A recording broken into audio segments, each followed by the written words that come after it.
Bienvenue à une nouvelle leçon du troisième chapitre du cours pour programmeurs en Java intitulé « Erreurs, exceptions et leur gestion ». Alors tout de suite le menu, on va voir le concept d'exception et les exceptions dans Java. Alors avant d'entamer l'un des points, généralement au niveau de tous les langages de programmation, vous risquez d'avoir des erreurs au niveau de l'exécution de votre programme. Et ces erreurs-là peuvent provoquer des choses déplaisantes au niveau de votre ordinateur. C'est-à-dire qu'ils peuvent, par exemple, faire arrêter le programme lui-même, comme ils peuvent arrêter le programme avec le langage lui-même, comme ils peuvent arrêter toute la machine. Tout dépend maintenant comment le programme a été conçu.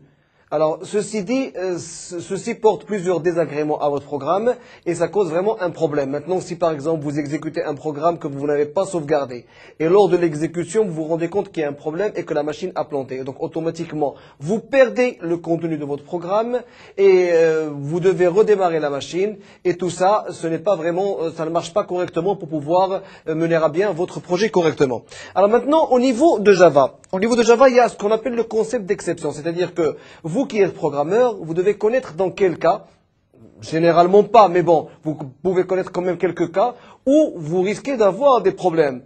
Alors, ces quelques cas, donc, il faut les déclarer, et ce qu'on appelle déclarer des exceptions. C'est-à-dire que lorsqu'un de ces cas se produit, donc il y a une exception qui allait se faire, et automatiquement, on doit générer du code pour pouvoir recevoir ces exceptions-là. Alors, on peut recevoir des exceptions pour arrêter le programme lui-même et ne pas continuer. On peut avoir des exceptions avec des messages d'erreur que vous pouvez sortir. Mais toujours est-il, l'avantage que vous avez, c'est que lorsqu'une exception a été lancée, automatiquement, vous ne risquez pas de perdre ni vos projets, ni de faire redémarrer la machine. Alors, on démarre avec le concept d'exception. Alors, exception égale anomalie. C'est-à-dire qu'en cas d'anomalie, il faut lancer une exception. Mais malheureusement, on ne connaît pas toutes les anomalies qui peuvent se produire au niveau de votre programme. C'est ça le problème qui se pose. Alors, une exception est une anomalie de fonctionnement, une erreur pendant l'exécution d'un programme. Alors, exemple, le fait de diviser, par exemple, un chiffre par 0, c'est une erreur.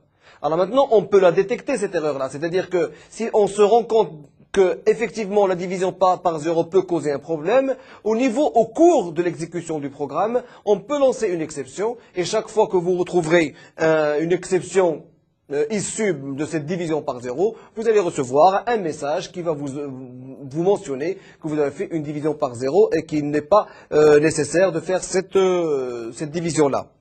Alors, ouverture d'un fichier inexistant, par exemple. Si vous faites allusion, si vous faites, par exemple, vous voulez ouvrir un fichier qui n'existe pas, vous risquez d'avoir une erreur. Ça aussi, c'est une exception. Emploi d'une référence nulle pour accéder à un objet. Là aussi, ça peut créer une anomalie au niveau de votre programme. Alors, la gestion, cette fois-ci, des anomalies. Alors, historiquement, ces anomalies étaient gérées de manière différente par chaque morceau de software. Alors, généralement, bien sûr, avec le développement des langages de programmation, il y a eu certaines évolutions. Maintenant, on essaie de reconnaître un petit peu toutes les exceptions qu'il y a pour pouvoir les contrer. Trap, microcode, système d'exploitation. C'était une commande qui permettait bien sûr de détecter s'il y a lieu d'une exception, oui ou pas. Et résultats d'appel, donc en fonction des trappes que vous avez des résultats d'appel. Et vous avez ce qu'on appelle des gestions d'événements. Vous avez des variables d'état. Et maintenant, on va passer aux exceptions dans Java. Les exceptions dans Java. Alors, Java fournit un mécanisme général pour gérer les anomalies d'exécution. Effectivement, il nous donne la possibilité, via un petit code à écrire, de pouvoir détecter des anomalies et de pouvoir bien sûr arrêter le processus qui s'exécute. Alors le fait d'arrêter le processus ne veut pas dire faire planter la machine, donc on préfère arrêter le processus, avoir un message d'erreur, plutôt devoir arrêter tout le programme, sinon toute la machine qui doit redémarrer. Et ça c'est très intéressant et très important au niveau de Java. Alors, throwable, avec ses sous-classes. Alors, throwable, c'est la commande, ou si vous voulez, c'est la méthode qu'on utilise pour pouvoir, bien sûr, détecter les anomalies et, bien sûr, ressortir des messages lorsqu'il faut.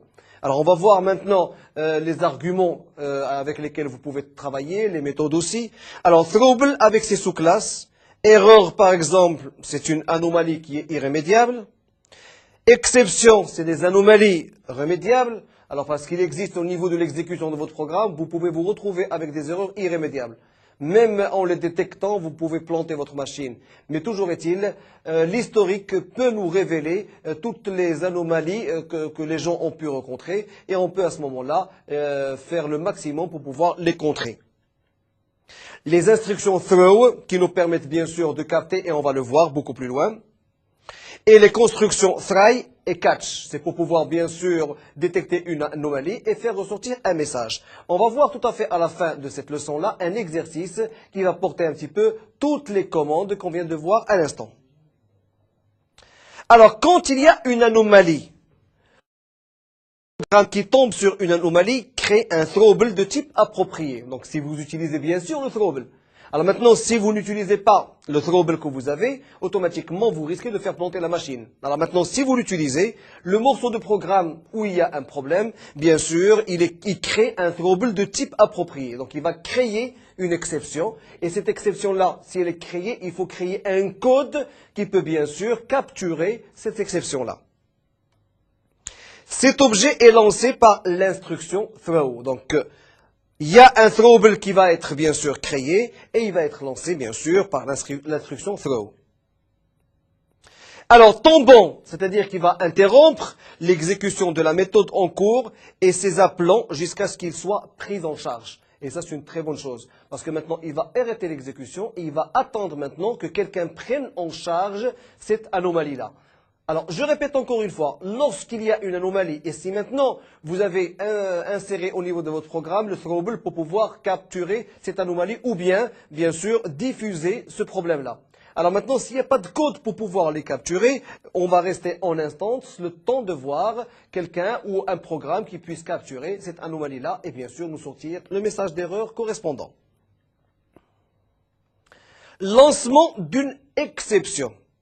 Par exemple, vous avez votre machine virtuelle, JVM, vous avez les applets main, donc c'est-à-dire que là où on crée le corps du programme, et vous avez vos objets. Nous avons l'objet 2 avec la méthode 3 qui a été utilisée, l'objet 1 avec la méthode 2, l'objet 1 avec la méthode 1. C'est des objets qui ont été utilisés et appelés pour pouvoir travailler. On appelle aussi la méthode main et bien sûr la Java Virtual Machine. Alors, lors de l'exécution, vous lancez bien sûr un throw, et puis, bien sûr, vous allez lancer un catch. Alors, le throw, bien sûr, il va détecter l'anomalie. Et automatiquement, il y aura une méthode qui va, bien sûr, capturer le code pour savoir le problème qu'il y a. Et, bien sûr, vous sortir un message d'erreur et pour permettre à la machine de ne pas se planter, ni au programme de pouvoir s'arrêter. Alors, throw lance une exception ou une erreur. La syntaxe, throw, une instance de throwable, et ça on va le voir au niveau de l'exercice qu'on va voir tout à fait à la fin. Alors l'emploi par exemple, nous allons créer throw new exception. Alors exception c'est une variable que vous allez créer de type throw. Et à ce moment-là, vous allez pouvoir l'utiliser au niveau de votre programme. Alors close throws, c'est une méthode ou un constructeur qui peut lancer une exception qui doit être déclarée ainsi. Alors, modificateur, type, méthode, avec ses arguments. Alors, throws, le type d'exception 1, ainsi de suite, ainsi que le type d'exception n. C'est-à-dire que vous pouvez bien sûr déclarer énormément de types d'exceptions au niveau de votre programme. Alors, comment on utilise try avec catch, alors on écrit bien sûr l'instruction try, du code qui pourrait lancer les exceptions, donc le code qui pourrait éventuellement causer un problème. Alors une fois qu'il sera capturé, on va écrire catch pour pouvoir générer ou gérer l'exception là. Alors try est toujours suivi par un catch pour pouvoir suivre et gérer l'exception. Alors dans une construction try and catch, il peut y avoir plusieurs parties catch ou aucune. C'est-à-dire que vous pouvez commencer votre programme avec try. Maintenant, si au niveau de try, après le try par exemple, vous avez ou vous risquez d'avoir plusieurs erreurs, vous pouvez bien sûr insérer plusieurs méthodes catch. Catch pour un genre de problème, catch pour un deuxième genre de problème, catch pour un troisième genre de problème, mais avec un seul try. Et ça, c'est très important. Chaque catch gère un type différent d'exception. Donc vous avez autant d'exceptions que de catch. Si vous avez 3 catch, vous pouvez avoir 3 exceptions. Mais maintenant, 3 exceptions lorsque vous tombez au niveau du problème. Si au niveau du catch, il capture 3 anomalies, vous pouvez avoir 3 exceptions différentes. Alors, si une exception peut être gérée par plusieurs catch, la première a la priorité.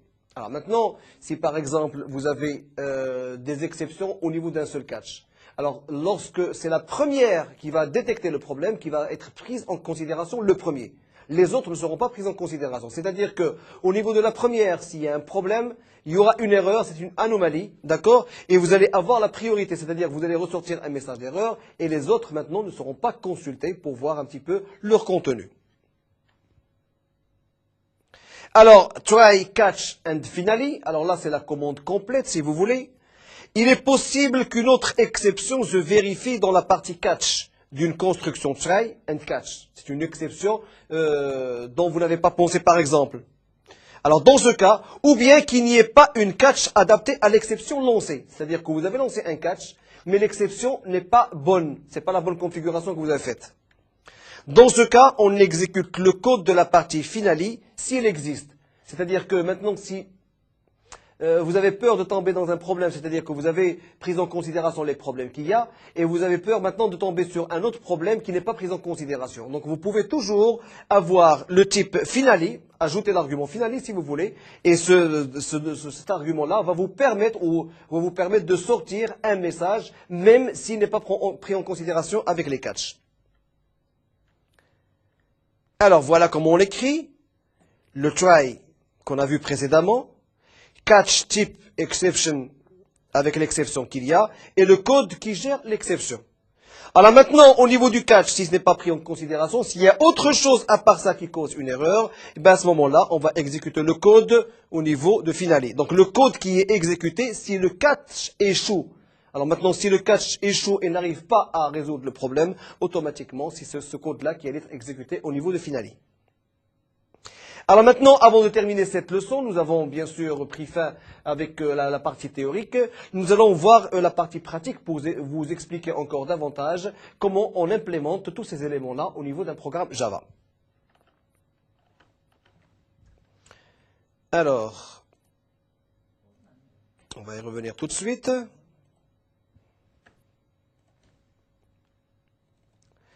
Les exercices. Nous allons reprendre la leçon 12. Et là, on va faire un petit rappel. Alors là aussi, je vais vous expliquer.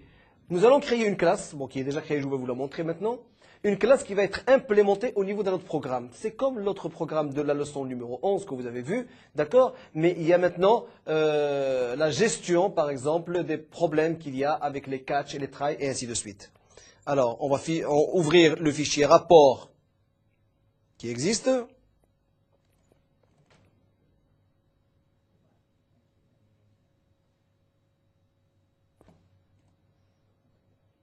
Alors là aussi, donc nous allons créer une nouvelle classe, la classe rapport.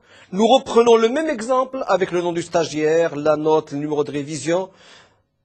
On fait bien sûr une imputation de chaîne de caractères, sinon de chiffres, une affectation, si vous voulez, aux variables qui ont été déclarées. Et tout à fait à la fin, nous allons avoir des retours d'informations. Alors, cette classe, comme je vous l'ai déjà expliqué lors de la leçon précédente, on ne peut pas l'exécuter du fait qu'on n'a pas de méthode de main qui allait pouvoir, bien sûr, nous exécuter le programme. Mais maintenant, cette classe va être utilisée au niveau d'un autre fichier que j'appellerai rubrique.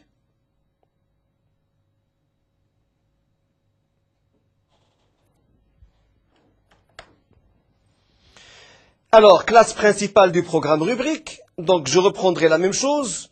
Alors, j'appelle cette fois-ci une méthode main qui allait pouvoir, bien sûr, exécuter le programme parce que sans méthode main, on ne peut pas exécuter de programme. J'affiche sur écran la chaîne de caractères ETIA. Je crée un objet de type rapport. Et type rapport, c'est la classe qu'on vient de créer. Vous voyez l'avantage du langage de programmation orienté objet. Alors, rapport S est égal new rapport. Alors, bien sûr, on va appeler la méthode try. Alors, regardez, nous avons ici le try avec le catch. Alors, try est entre accolades system.out.println.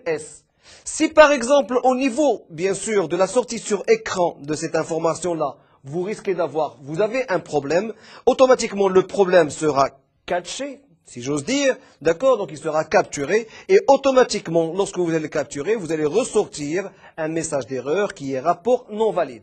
Alors, toujours est-il maintenant, tous ces éléments-là restent une chose très importante à appliquer. Chaque fois que vous sentez que vous pouvez avoir un problème au niveau d'une exécution, d'accord, délimitez-la entre une méthode try avec un catch et ressortir un message d'erreur. Comme ça, vous n'allez pas pouvoir planter votre machine, sinon perdre les informations ou le programme sans l'avoir sauvegardé. Alors, nous allons profiter de l'occasion maintenant pour pouvoir voir un petit peu comment on implémente la méthode switch. Alors, public static void exécution. Char, donc là, j'ai fait une déclaration d'une variable que j'ai appelée choix. Alors, switch choix. Si le choix est égal à A majuscule ou A minuscule par exemple, il y a un ensemble d'instructions que vous pouvez faire. Donc, ça peut être une seule instruction ou plusieurs. Une fois terminé, vous fermez avec break. Si par exemple case c'est un ensemble d'instructions et ainsi de suite. Alors maintenant, si vous arrivez à terminer toutes les possibilités et si toutes ces possibilités ne sont pas vraies, alors à ce moment-là, le programme exécutera la chaîne d'instructions qui sera après le default, c'est-à-dire que le choix non reconnu. S'il y a un choix non reconnu, l'ensemble des instructions qui sont en dessous de default vont être exécutées.